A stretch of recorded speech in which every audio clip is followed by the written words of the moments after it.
Ұйғыр халқы қонақжайлылығы мен салт дәстүрге байлығы мен ерекшеленетін халықтардың бірі. Қонақ күту олардың ең маңызды әрі қадірлі дәстүрлерінің бірі болып саналады. Ұйғыр отбасында қонақ құт деп есептеліп, келген адамға ерекше құрмет көрсетіледі. Ең алдымен қонақты үй иесі жылы жүзбен қарсы алып, төрге отырғызады. Үйдің ең құрметті орны төр.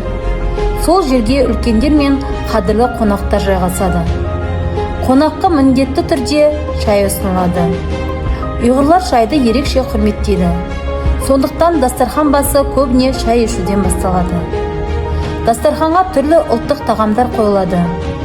Соның ішінде ең танымалдары палау, мәнті, самса, лағман сияқты тағамдар. Қонаққа ас беру тек тамақ ұсыну ғана емес, ол сыйластық пен құрметтің белгісі. Үй иесі қонақтың жағдайын жасап, оның көңілін табуға тырысады.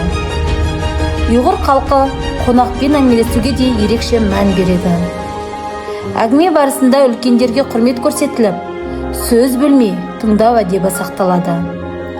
Қонақ келгенде үй ішіндегі балалар да сыпайылық танытып, үлкендердің сөзін тыңдап, көмектесіп жүреді. Сонымен қатар, қонақ шығарып салу дәстүрі де маңызды. Ұйғыр халқының көптеген бай әрі қызықты салт дәстүрлері бар.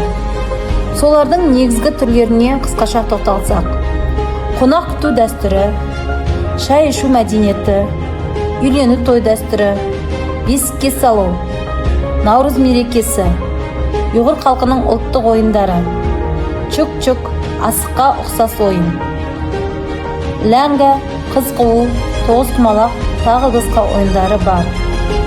Ұйғыр халқы мен қазақ халқының ынтымақтастығы ғасырлар бойы қалыптасқан достық пен өзара құрметтің жарқын үлгісі. Рахман, олар мемалаға атап мұнған шераны оқып егіне? Бұл шайыр арасында тату кешіріміз.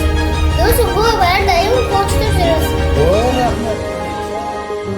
Бұл екі халықтың тарихи тағдыры, мәдениеті мен тұрмыс тіршілігі бір-бірімен тығыз байланысты.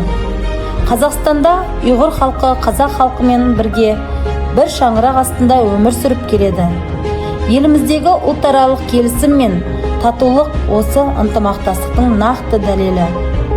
Қорытындылай келе, ұйғыр мен қазақ халқының ынтымақтастығы бейбітшілік пен бірліктің үлгісі. Бұл достық болашақта да жалғасын тауып, ұрпақтан ұрпаққа мұра болып қала береді.